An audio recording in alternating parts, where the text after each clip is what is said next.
Welcome back to the Lumiose Post, where we talk about all things Pokemon, and today we have something very exciting to talk about, something that I have been looking forward to since the announcement of the Indigo Disc and the Blueberry Academy specifically, and that is the science behind how this place works. This place is fascinating, guys. So what I mean by this is that the Blueberry Academy, obviously this exists in the Unova region, so it is not Paldean, it is not Kitakamian, it's Unovan, and yet terastal occurs here, and that's kind of strange because terastal is only supposed to occur in the Paldea region and in the Kitakami, or the land of Kitakami, almost like Kitakami region. Technically, it's never been referred to as that, but that we know of, that's it. But we know this doesn't exist in Unova. We've been to Unova before, and we didn't see anything terastalizing. Sure, we saw our fair share of crystals, but they don't seem to be connected to terastal, and in fact, really, you could make a better argument that the gems are more tied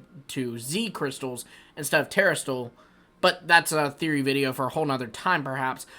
I wanted to touch on how this was made possible, the Pokemon being able to terastalize in the Blueberry Academy. The game did provide an explanation for this, thank God, because I would have gone nuts if they hadn't, and that is that the orb that floats at the top of, or it doesn't float, it hangs at the very top of the terrarium, allows for terastalization in the Blueberry Academy. And by the way, just a quick tip, if you fly up there, when you unlock the ability to fly on Koridon, Miraidon, you fly to the top of that sucker, you're going to be able to find a lot of cool items like ability patches and an ability patch, a gold bottle cap, I think, and something else. The point is, you want to fly up there if you haven't already. But yeah, it's this orb that causes this. So the question is, what's in this orb? The game provides an explanation for that as well. Thank you so much, Pokemon. This was so cool of y'all to do this. So what is in this terastal orb is basically water and minerals that Briar collected from the land of Kitakami and the region of Paldea. In fact, you're actually able to go to Blueberry Academy pretty early, and if you go to Blueberry Academy pretty early, you will actually find that the terrarium's orb is like brown. It's this really just gross like brown color, and then as you like go through the story of Scarlet and Violet, it is this green color, and then after you have beaten the game, like gotten Terapagos and all, it'll be this nice little rainbow hue color. So the reason this is because, obviously you're seeing the progression of Briar getting more and more minerals. And in fact, at the end, she gets minerals from the underdepths of Area 0, the place where you found Terapagos, and puts that in the orb, and that allows for stellar Terra-type Pokemon to be found throughout the terrarium, and, so it's all connected to Terapagos, basically. And that's where it gets really interesting. So, at first when I read that, I was like, that's kind of a lazy explanation. That just, the water and the minerals, you throw it in a container, and it works. It kind of reminds me of how Captain Jack Sparrow tried to best the Davy Jones by, like, carrying around the jar of dirt. Look what I got. I got a jar of dirt. I got a jar of dirt. And guess what's inside it? If I carry around a jar of Paldea water, can I terastalize in the Kalos region? That's just kind of strange to me. But it actually does make sense. So Briar very likely was strategic about where she got this stuff. I mean, come on, she totally got the water and minerals from the crystal pool in the Kitakami region. And obviously, at the end of the game, she gets the stuff from Area 0 itself, the source of terastalization. What this is it's all an extension of Terapagos. And this is hinted throughout the game multiple times, and it's even something that we've touched on a little bit on the channel, but now I feel like it's all but confirmed. So first, let's just look at the fact that Terapagos itself is a jewel, right? Like, when it kind of hibernates, it's just a little jewel. We see this in the anime, and we even see it in the games with Kieran trying to rip this jewel off of, like, it being in this bed of crystals. And it's pretty stuck on there, too, which further makes me think all these crystals around it are extensions of it. And this, again, there's so much implying this in the game. So first off, if you go to Area 0, you'll see these trees, and you'll see crystals, like, making their way up the trees, you know, as if, you know, they're being overtaken by the crystal, as if the crystal has a mind of its own. And then, very interestingly, if you go to the research lab that is in the cave of Area 0, I believe that's number 1, 2, 3, 4. That's research lab number 4.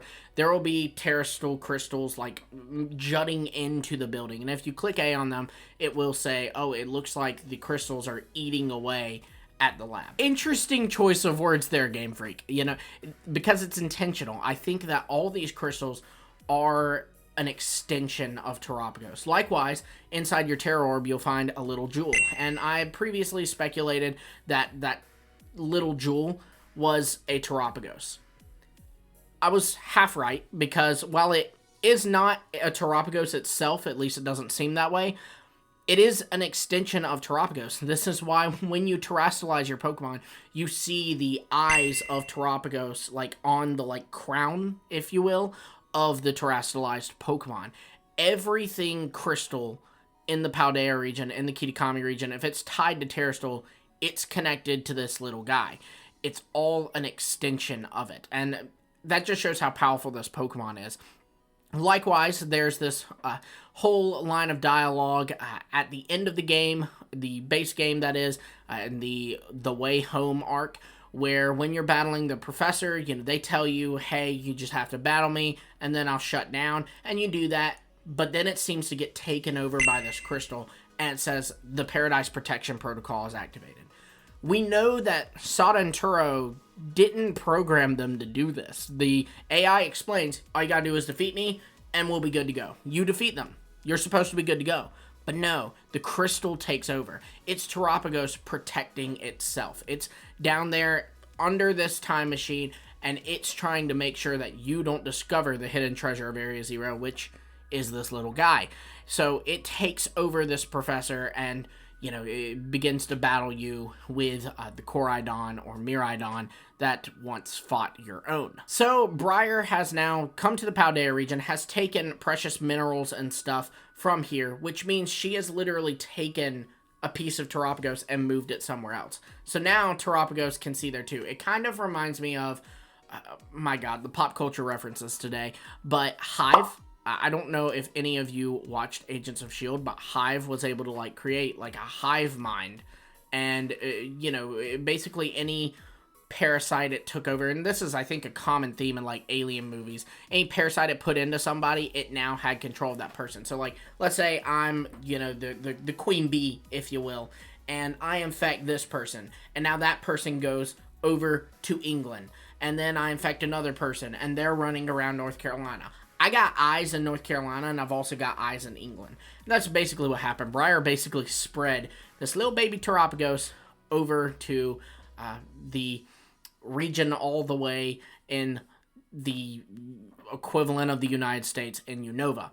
Now, the interesting thing is, though, the Crystal Pool. Because the Crystal Pool, it seems to be a more natural place. So the question is, are there two Terapagos? Because we actually do know there were once multiple Terapagos, as Terapagos Dex entry talks about how they were thought to have gone extinct, but they were more prevalent in ancient Paldean times.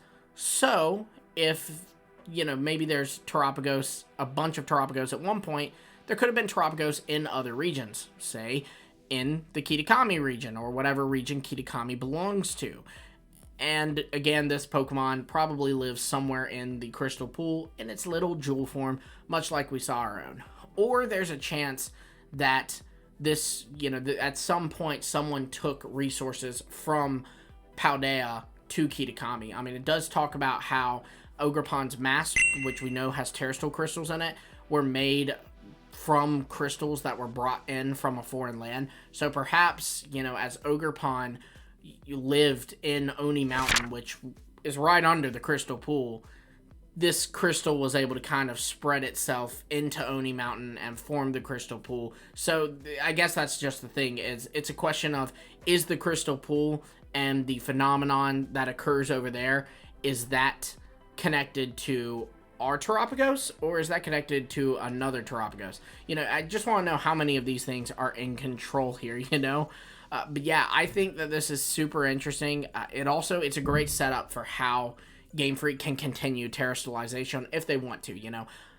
I don't think that will be a gimmick in Gen 10, but this gives Game Freak the option to do it in Gen 10 or Gen 11 or Gen 12 or Gen 13, whenever they want, right? Like, you don't even have to have the legendary there. Like with Eternatus, with Gigantamax, you kind of have to have Eternatus have a history with that region for it to make sense for Dynamax and Gigantamax to occur there, but not for terastallization. Now it can just be as simple as someone came from Paldea with a jar of water. Now there's terastallization, you know, and I think there's even a chance that if these rumored Unova games come to fruition, I think there's even a chance that they'll have terastallization, and it'll be kind of a fallout from the impacts of Briar bringing Terapagos to the Blueberry Academy, because, you know, she brings the stuff, terastallization occurs. I don't know about Professor Juniper, but if I'm a professor in Unova, I'd be like, oh, some chick, you know, made terastallization happen here in Unova. I gotta go investigate that. So then she goes over there. She scoops up a jar of that's like, I want to study this, see how it works. Now it's in mainland Unova. Nuvema Town is running around with terastallized P-Doves. Again, all just a thought of how they can make it work in the future. Maybe that isn't how it'll go. It probably isn't, but it is just really interesting to me how Game Freak's kind of changed the science of terastallization, or rather, they haven't changed it. It's debuted this generation. So how they formed it to be something that is sustainable and something that, you know, they can always bring back, and, you know, maybe even potentially one day they can have a Paldea without it because, oh, that trainer caught Terapagos, and so gradually it faded.